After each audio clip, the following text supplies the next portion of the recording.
আজকের ভিডিওতে বুদ্ধির রাজা মদন টাক আর তার বন্ধু হাবা হাসমতের বুদ্ধির খেলা দেখাবো। যারা এর আগে আমার ভিডিও দেখেছেন তারা বুদ্ধিমান মদন টাককে অবশ্যই চেনেন, কারণ সে তার দৈনন্দিন সব কাজ অন্যদের থেকে একটু আলাদাভাবে করার চেষ্টা করে।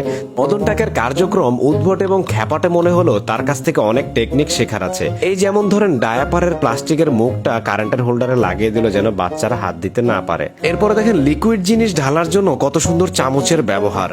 এরপর দেখেন ছোট ছোট শামুকগুলোকে কত সুন্দরভাবে কাটার একটা নিনজা টেকনিক। ঘাস কাটার সময় যেন চোখে ময়লা ছিটে না যায় তার জন্য দেখেন বোতল কেটে মাথায় দিয়ে নিয়েছে। এরপরে দেখেন পাতিল মাজুনি যেন হাতে না লাগে তার জন্য বোতলের ভিতরে ঢুকিয়ে দেখেন কিভাবে পাতিল মাজছে। এরপরে দেখেন একটা গ্যালনের হ্যান্ডেল কেটে কিভাবে বোতলের মধ্যে ডাল রাখা যায় সেই টেকনিক।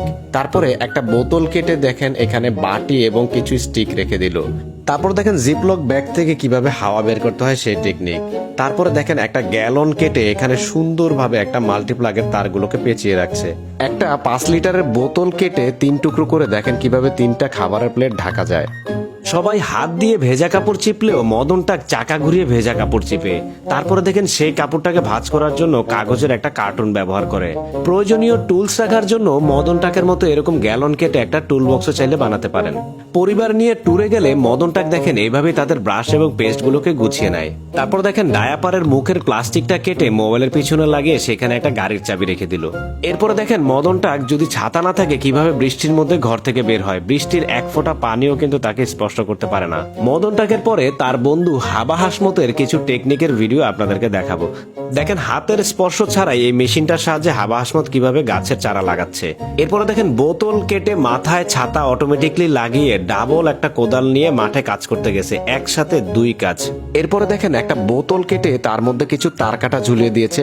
বাতাসে বোতলটা ঘুরতে থাকে আর শব্দ করতে থাকে, এতে করে ফসলের জমিতে ক্ষতিকর পশু পাখি আক্রমণ করতে পারে না। যাদের ঘরে ওয়াশিং মেশিন নাই কিংবা কাপড় ধোয়ার জন্য বউও নাই বুয়াও নাই তারা দেখেন হাবা হাসমতের মতো এই বুদ্ধিটা কিন্তু চাইলে ফলো করতে পারেন। এরপরে দেখেন একটা ভি শেপের গাছের ডাল কেটে তার মধ্যে 2টা বেলচা লাগিয়ে একসাথে 2 জনের কাজই হাবা হাসমত একাই করতেছে। এরপরে দেখেন জমিতে সার দেওয়ার জন্য একটা বস্তা কেটে বালতির মধ্যে সার নিয়ে নেয়, তারপর 2 হাতে 2 দিক দিয়ে কিন্তু সার প্রয়োগ করে খুব সহজে। এরপরে দেখেন 5 লিটারের একটা বোতলের মাঝখান দিয়ে কেটে কত সুন্দর একটা টিস্যু রাখার ব্যবস্থা করলো। এখানে বৃষ্টির পানি পড়লেও কিন্তু এই টিস্যুটা ভিজবে না। দর্শক আজকের ভিডিওতে দেখানো কোন টেকনিকটা আপনার কাছে সবচেয়ে বেশি ভালো লেগেছে কমেন্ট করে জানাবেন। ভিডিও ভালো লাগলে লাইক কমেন্ট শেয়ার করবেন, আর চ্যানেলে এবং পেজে নতুন হলে ফলো করে আমার পেজের পাশেই থাকবেন। ধন্যবাদ।